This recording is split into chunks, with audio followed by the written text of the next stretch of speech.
बहुत समय पहले की बात है। एक जंगल में बूढ़ा कमजोर बगुला रहा करता था। बगुला इतना कमजोर हो चुका था कि अब उसे शिकार पकड़ने में भी बहुत समस्या उठानी पड़ती थी। एक दिन बगुला एक तालाब के किनारे बैठा हुआ तालाब के अंदर की मछलियों को हसरत भरी नजर से देखे जा रहा था। तभी एक मछली बगुले को देखकर बोली, क्या बात है बगुला भगत, इतनी गौर से क्या देख रहे हो? मैं 2 दिन से भूखा हूँ। कमजोर होने के कारण मैं कोई शिकार नहीं पकड़ पा रहा। इस संसार में जो भी जन्म लेता है उसे 3 दौर से गुजरना ही पड़ता है, बचपन, जवानी और बुढ़ापा। तुम अपने जीवन के 2 दौर देख चुके हो, अब तीसरे का भी आनंद उठाओ। ये सुनकर बगुला क्रोधित होते हुए उस मछली से बोला, तुम अपने आप को समझती क्या हो? जब मैं जवान था तब किसी मछली की मुझसे बात करने की हिम्मत नहीं होती थी।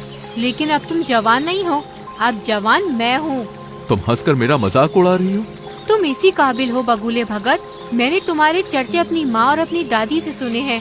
जब तुम जवान थे तब तुम बहुत ही बुरे स्वभाव के थे। अब तुम बूढ़े हो चुके हो, इसलिए तुम्हारा मजाक उड़ाकर मैं तुमसे अपने पूर्वजों के साथ किए गए दुर्व्यवहार का बदला ले रही हूँ। बस इतना बोलकर मछली बगुले का मजाक उड़ाती हुई वहाँ से चली गई। बगुला उदास होकर जाती हुई मछली को देखकर अपने आप से बोला, काश मैं जवान होता तो इस स्वादिष्ट मछली को जरूर खाता। मगर बगुला नहीं जानता था कि इस दृश्य को दूर से एक कबूतर बैठा हुआ देख रहा था। कबूतर तुरंत उड़ता हुआ मीनू मौसी और रानू चिड़िया के पास जा पहुंचा और उन दोनों की ओर देखकर बोला, जब से मैंने बगुले का हाल देखा है तब से तो मुझे बुढ़ापे से डर लगने लगा है। रानू चिड़िया चौंकती हुई बोली, तुम कहना क्या चाहते हो? रानू, आज मैंने तालाब के किनारे एक बूढ़े बगुले को देखा। मैंने देखा कि किस तरह से एक मछली उसके बुढ़ापे का मजाक उड़ाती हुई वहाँ से चली गई। वो बेचारा बगुला 2 दिन से भूखा है। कबूतर की बात सुनकर रानू चिड़िया उदास होती हुई मीनू मौसी की ओर देखकर बोली, मीनू मौसी, क्या हम भी जब बूढ़े हो जाएंगे तो क्या हमारा भी हाल बगुले की तरह होगा?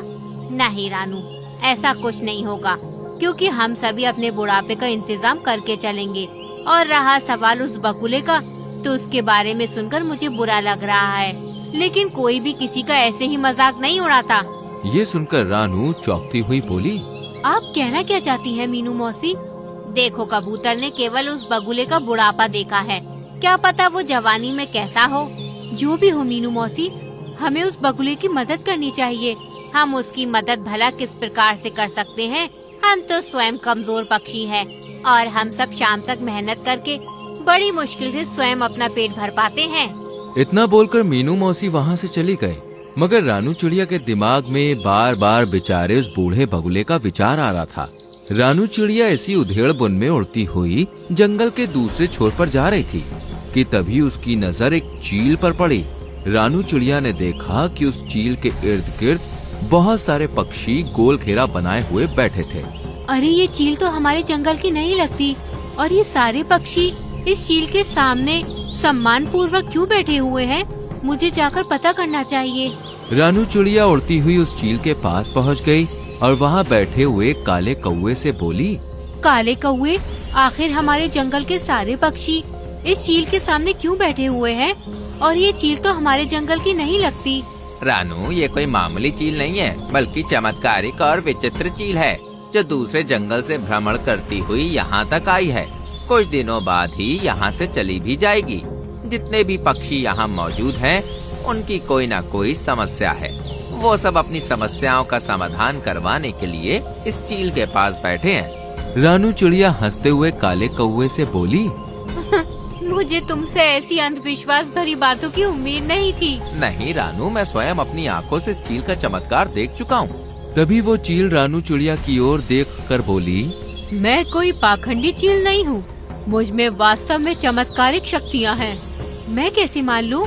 तो फिर तुम मुझे बताओ, तुम क्या देखना चाहती हो कि तुम्हें विश्वास हो जाए कि मैं एक चमत्कारिक चील हूँ? हमारे जंगल में एक बगुला बूढ़ा हो चुका है। बूढ़े होने की वजह से बेचारा वो शिकार नहीं कर पा रहा है। उसे कई कई दिन तक भूखा रहना पड़ता है और जंगल के प्राणी उस बेचारे बगुले का उसके बुढ़ापे का मजाक उड़ाकर चले जाते हैं। अगर तुम वास्तव में चमत्कारिक चील हो तो फिर तुम कुछ ऐसा करके दिखाओ कि वो बगुला दोबारा जवान हो जाए।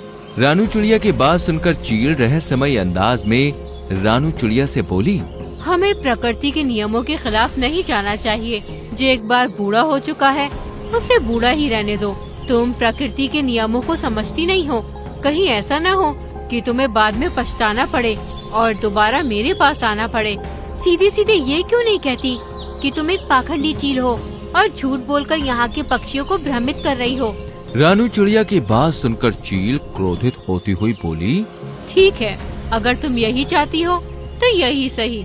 इतना बोलकर उस चील ने जमीन में रखा हुआ एक दाना रानू चिड़िया के पास फेंक दिया और रानू चिड़िया से बोली, ये एक चमत्कारिक शक्तियों का अभिमंत्रित किया हुआ दाना है। जाओ जाकर इस दाने को उस बगुले को खिला दो। वो बगुला जवान हो जाएगा, उसके अंदर जवानी जैसी ही शक्तियाँ आ जाएंगी। चील की बात सुनकर रानू चिड़िया उस दाने को उठाकर तुरंत उस तालाब के किनारे बैठी हुई बगुले के पास पहुंच गई और उसे सारी घटना बताते हुए बोली, जब मुझे कबूतर ने तुम्हारे बारे में बताया तब मुझे तुम्हारे लिए बहुत बुरा लगा, इसलिए मैं तुम्हारे लिए चमत्कारिक दाना लाई हूँ। तुम जैसे ही इस दाने को खाओगे दोबारा जवान हो जाओगे। फिर तुम्हें भूखा नहीं रहना पड़ेगा और ना ही कोई तुम्हारा मजाक उड़ाएगा। चील की बात सुनकर बगुला खुश होते हुए रानू चिड़िया से बोला, तुम तो वाकई बहुत अच्छी हो रानू, मैं इस दाने को जरूर खाऊंगा। जैसे ही बगुले ने विचित्र चमत्कारिक दाने को खाया वो दोबारा से जवान हो गया। बगुले के दोबारा जवान होते ही रानू चिड़िया खुश होती हुई वहाँ से चली गई।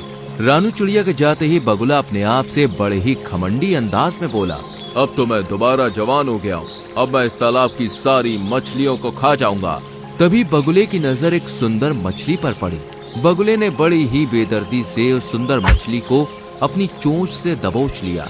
सुंदर मछली बगुले से बोली, मुझे छोड़ दो। नहीं, तुम तो मेरा भोजन हो और केवल तुम ही नहीं बल्कि तालाब में रहने वाली सभी मछलियाँ मेरा भोजन है, मैं सबको खा जाऊंगा। बगुले ने उस मछली को मार दिया और उसे बड़े ही शौक से खाने लगा। शाम तक बगुले ने तालाब की आधी मछलियाँ समाप्त कर दी। जो मछलियाँ उसे स्वादिष्ट लगती वो उसे खा जाता और जिन मछलियों में उसे स्वाद नहीं लगता तालाब के किनारे उन्हें फेंक देता और वो मछलियाँ तड़प तड़प कर मर जाती। अगले दिन कबूतर अपने पुत्र जो कि एक बच्चा था उसके साथ वहाँ से गुजर रहा था। कबूतर अपने पुत्र को उड़ना सिखा रहा था। तभी उसकी नजर बगुले पर पड़ी जो कि जवान हो चुका था। कबूतर अपने बेटे के साथ तुरंत उस बगुले के नजदीक पहुँच गया। तुम्हें जवान देखकर मुझे बहुत ही अच्छा लग रहा है। तभी कबूतर की नजर वहाँ मरी हुई मछलियों पर पड़ी। ये तो तालाब की मछलियाँ हैं। बगुला उदासी से कबूतर से बोला, पता नहीं कल रात क्या हुआ, सारी मछलियाँ तालाब से बाहर आ गईं और अपने आप तड़पते तड़पते मर गईं। ये तो बहुत बुरा हुआ। वैसे भी मछलियाँ तुम्हारा बहुत मजाक उड़ाती थी। अच्छा सुनो, मुझे एक बहुत जरूरी काम है और ये मेरा छोटा बेटा है, मैं इसे उड़ना सिखा रहा हूँ। क्या तुम कुछ देर के लिए इसका ख्याल रख सकते हो? हाँ हाँ, क्यों नहीं, तुम आराम से जाओ और अपना काम समाप्त करके आना, तब तक मैं तुम्हारे बेटे का ख्याल रखूंगा। कबूतर वहाँ से चला गया। बगुला कबूतर के उस नन्हे बच्चे को गौर से देखने लगा। सच तो ये था कि उसके मुंह में पानी आ रहा था। वो मन ही मन में बोला, जब मैं जवान था तब मैं कबूतरों का मांस बड़े ही शौक से खाया करता था। कबूतर का मांस मेरा पसंदीदा मांस था। खैर कोई बात नहीं, अब मैं दोबारा जवान हो गया हूँ, क्यों ना मैं इस कबूतर के बच्चे का मांस चख लूं। तभी वो कबूतर का बच्चा बड़ी मासूमियत से बगुले से बोला, क्या हुआ, आप मुझे इतनी गौर से क्यों देख रही हैं? तुम्हें देखकर मेरी भूख और बढ़ती जा रही है। इतना कहकर बगुले ने अपनी चोंच से उस कबूतर के बच्चे को बड़ी ही बेदर्दी से मार दिया और उसे खा गया। कुछ देर के बाद जब कबूतर वहाँ पर आया तो अपने बच्चे को ना पाकर वो बगुले से बोला, अरे मेरा बच्चा कहाँ गया? तभी तालाब से एक मछली निकलकर बाहर आ गई और कबूतर से बोली, तुम्हारे बच्चे को यही बगुला भगत खा गया है। ये सुनकर कबूतर अविश्वास भरी नजरों से बगुले की ओर देखने लगा। तभी बगुला अकड़ता हुआ कबूतर से बोला, हाँ हाँ खाया है, तो इसमें समस्या क्या है? मुझे मांस पसंद है और तुम्हारे बच्चे का मांस मुझे बहुत ही ज्यादा अच्छा लगा, इसलिए मैं उसे खा गया। ये तो बहुत गलत बात है। तो तुम क्या कर लोगे? तुम मेरा मुकाबला नहीं कर सकते। समझ गया, इसका मतलब इस तालाब के अंदर रहने वाली मछलियों को भी तुम नहीं मारा है। इतना बोलकर कबूतर उड़ते हुए रानू चिड़िया के पास पहुंच गया और उसे सारी घटना बताते हुए बोला, मुझसे बहुत बड़ी भूल हो गई रानू चिड़िया। वो बगुला बूढ़ा ही सही था। मुझे तुम्हारे बच्चे की मौत के बारे में सुनकर बहुत बुरा लग रहा है और मुझे अपने ऊपर पछतावा भी हो रहा है। उस चील ने बिल्कुल सही कहा था, हमें प्रकृति के नियमों के साथ छेड़छाड़ नहीं करनी चाहिए। चलो मेरे साथ। रानू चिड़िया कबूतर के साथ उस चील के पास पहुंच गई और सारी घटना बताती हुई बोली, मुझे क्षमा कर दो चील, मैंने तुमसे कहा था परंतु तुमने मेरी बात नहीं मानी। खैर अभी भी कुछ नहीं बिगड़ा। इतना बोलकर उस चील ने एक और दाना रानू चिड़िया के सामने फेंक दिया। इस दाने को उस बगुले के ऊपर फेंक देना, वो दोबारा बूढ़ा हो जाएगा। रानू चिड़िया तुरंत उस दाने को लेकर उस बगुले के पास पहुंच गई और ऊपर से उसने वो दाना बगुले के ऊपर फेंक दिया। दाना शरीर से स्पर्श होते ही बगुला फिर से बूढ़ा हो गया। अरे ये मेरे साथ क्या हो रहा है? मैं तो फिर से बूढ़ा हो गया। तभी रानू चिड़िया क्रोधित होती हुई बगुले से बोली, तुम बूढ़े ही अच्छे लगते हो बगुले, जो मैंने भूल की थी उसे मैंने सुधार दिया। इतना बोलकर रानू चिड़िया वहाँ से चली गई और बगुला दोबारा बुढ़ा और कमजोर हो गया। तो दोस्तों, कैसी लगी आपको हमारी ये कहानी? अगर कहानी अच्छी लगी हो तो वीडियो को लाइक कीजिएगा, चैनल को सब्सक्राइब कीजिएगा और हाँ, कहानी अपने दोस्तों के साथ शेयर करना तो बिल्कुल मत भूलिएगा। मैं आपको मिलूंगी अगले वीडियो में किसी नई कहानी, नई सीख के साथ। तब तक के लिए बाय बाय।